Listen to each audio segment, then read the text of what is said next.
رمضان کے شروع ہونے سے ایک دو روز پہلے کی بات ہے کہ اللہ تعالیٰ نے ایک رات مجھے بار بار مسلسل اس دعا کی طرف متوجہ فرمایا، رب کل شین خادموں کا رب فافزنا ونصرنا ورحمنا.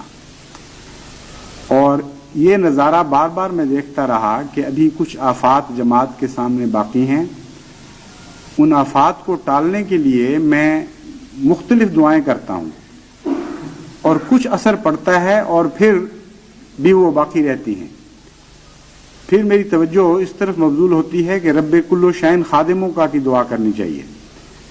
اور جب میں یہ دعا کرتا ہوں تو جس طرح تیزاب سے زنگ دھل جاتا ہے یا صبح صادق سے اندھیرے دھل جاتے ہیں، اسی طرح وہ آفات بالکل زائل ہو جاتی ہیں اور ان کا کوئی نشان باقی نہیں رہتا.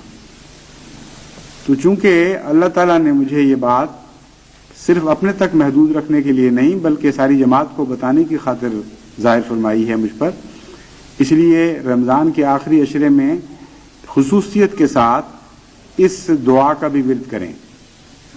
اور حضرت مسیح موعود علیہ الصلوۃ والسلام نے تو ایک موقع پر یہ فرمایا کہ یہ دعا اسم اعظم ہے، رب کل شین خادموں کا رب فافزنا ونصرنا ورحمنا، کہ اسم اعظم ہے. اس سے بڑی اور کوئی دعا نہیں ہے جو ہر کیفیت پر حاوی ہے.